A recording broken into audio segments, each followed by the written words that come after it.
यद्यपि चाय उतनी महत्वपूर्ण तो नहीं है, लेकिन आज बहुत आवश्यक हो गई है। कोई भी व्यक्ति बिना चाय के खातिरदारी अधूरी समझता है। कितना ही बढ़िया पेय खाद्य पदार्थ आपको भेंट किया जाए, लेकिन जब तक चाय नहीं पिलाई जाती आप संतुष्ट नहीं होते। इसलिए महत्वपूर्ण न होते हुए भी आवश्यक होने के कारण इस पर बार बार चर्चा करने की आवश्यकता है कि चाय कितनी बार पिएं, कब पिएं, कैसी पिएं, क्यों पिएं। कि चाय ना पी जाए तो बहुत अच्छी है। और देखा भी गया है कि जो लोग चाय से बचे हुए हैं, चाय नहीं पीते, वे अधिक सुखी, आरोग्य, कांतिमान, बुद्धिमान दिखाई देते हैं। लेकिन फिर भी हमारी चाय के बिना नहीं बीतती। हमने अपनी आदत इतनी खराब कर रखी है कि कुछ भी हो जाए मन को समझा लेते हैं और किसी न किसी बहाने चाय पी लेते हैं। लेकिन फिर भी चाय से बचें तो क्या करें? कम से कम पिएं, एक बार, इससे अधिक नहीं। एक बार आप चाय पी सकते हैं। कब पीनी है? सुबह उठते ही पीनी है, या शाम को पीनी है, या नाश्ते के बाद पीनी है, या किसी के घर जाकर आदर सत्कार के नाते वहाँ पीनी है। ये आपकी इच्छा पर निर्भर करता है। चुन लीजिए। नहीं दिल मानता, नहीं बीजती, चलो 2 बार पी लीजिए। एक बार मध्याह्न भोजन से पूर्व, एक बार मध्याह्न भोजन के उपरांत, किसी भी समय जो भी आपको पसंद हो, इससे अधिक नहीं। लेकिन कई लोग कहते हैं कि नहीं जी, सुबह शाम तो घर पी ही लेते हैं, वो तो छूट नहीं सकती। लेकिन कोई घर मिलने आ जाए या हम किसी के घर चले जाएं, एक और छूट होनी चाहिए। चलो 3 पी लीजिए, 3 से अधिक तो बिल्कुल नहीं। तो 3 चाय से ऊपर कैसे बचें? समझ लीजिए कि अगर आपने 3 के बाद चौथी चाय पी तो जहर है, बीमारियों को निमंत्रण है, अल्पायु है, बुद्धि नाशक है, निद्रा नाशक है, हर तरह से हानिकारक है। इससे बचना ही श्रेयस्कर है। अब बात ये रही कि 3 चाय पिए तो कैसी पिए, किस तरह की चाय पिए कि नुकसान ना हो या नगण्य हो, या नुकसान ना होकर कुछ फायदा हो। तो उसके लिए मैं कहना चाहूँगा कि 3 चाय भी उन लोगों को पीनी चाहिए जो 50 साल से ऊपर के हैं। और चाय को लाभदायक बनाने के लिए, स्फूर्तिदायक बनाने के लिए, रोगनाशक बनाने के लिए अपनी प्रकृति की गहन जांच कीजिए। और वात, पित्त, कफ जिससे भी आप ग्रस्त हैं, उसके उन्मूलन के लिए ऐसे तत्वों का चाय में समावेश कीजिए जो वात, पित्त, कफ को दूर करते हो। मान लिया आपको कफ प्रकृति है, तो कफ प्रकृति वालों के लिए अच्छा है कि चाय में अदरक अच्छी तरह उबाल करके तब पिए। गुड़ भी कफनाशक है, तो देसी गुड़ की चाय पिए, चीनी की हरगिज नहीं। और गुड़ को भी पानी में ना उबालें, चाय बनाकर और प्याले में छान कर फिर उसमें गुड़ ऐड करके तब पिए।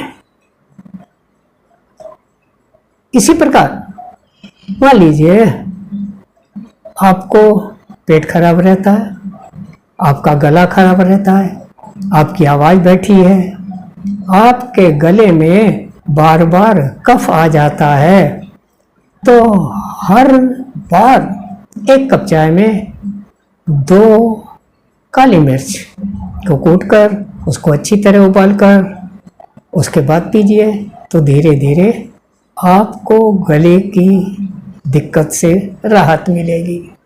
इसी प्रकार अनेक आयुर्वेदिक औषधियाँ भारतवर्ष में प्रचलित हैं, उपलब्ध हैं, जो बहुत ही सस्ती और लाभदायक हैं।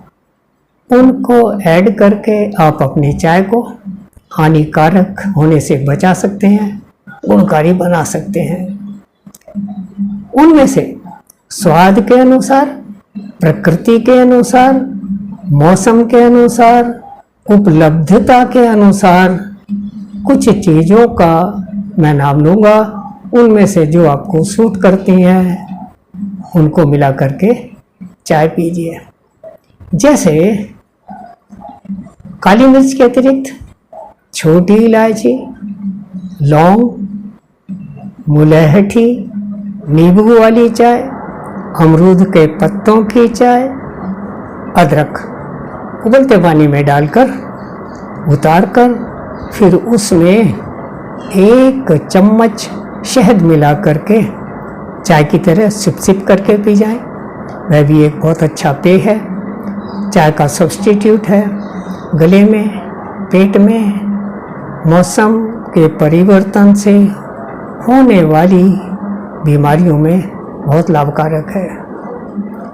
इस प्रकार आप यदि चाय का चयन करते हैं तो आपको हानि के बजाय लाभ दिखाई देता है।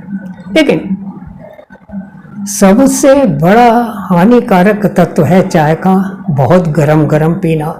इसलिए आवश्यक है कि चाय छानने के बाद 4-5 मिनट रखी रहने दें, थोड़ा टेम्परेचर ड्रॉप होने दें, उसके बाद चाय को पिएं।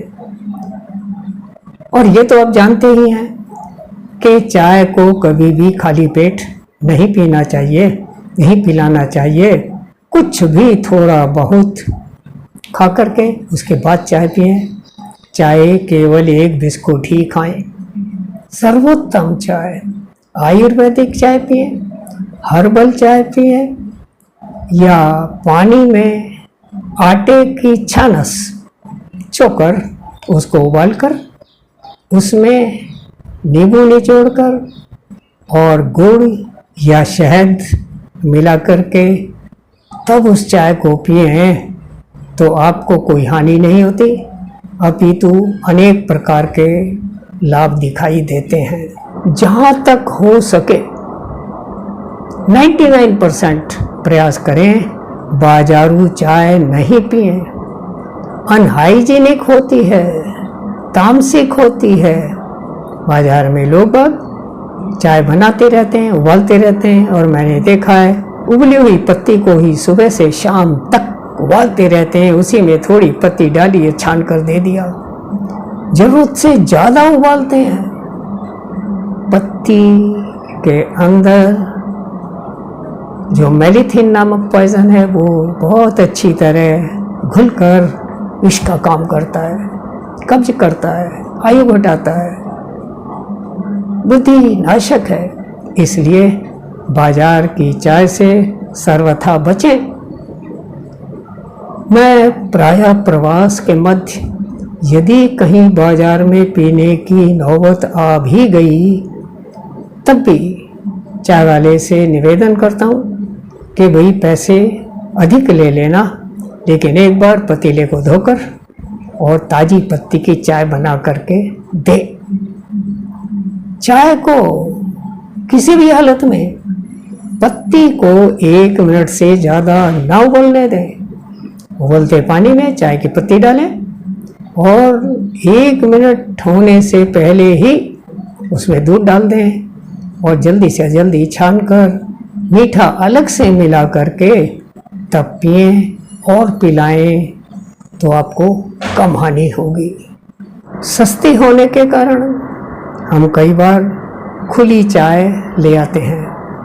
मार्केट में थाल में सजा कर रखी रहती है। खुली होने के कारण वातावरण के वायुओं में उपलब्ध दूषित कण उसके ऊपर बैठते रहते हैं। इस तरह वह अनहाइजीनिक हो जाती है,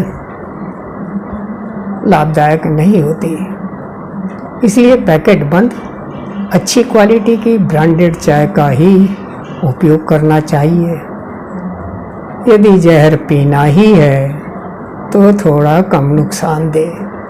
जहर भी, गंदा भी और मिलावटी भी, उससे तो बचना श्रेयस्कर है।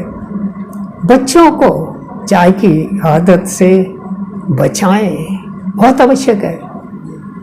मुझे यह कहते हुए गर्व होता है कि मेरे 2 पोते और बेटा भी चाय या कॉफ़ी नहीं पीते, एक बड़ी बात है। यदि हम अपने ऊपर कंट्रोल करते हैं तो संतान को भी कंट्रोल करना आता है, और यदि हम अपने ऊपर कंट्रोल नहीं कर पाते तो बच्चे भी वैसे ही होते हैं।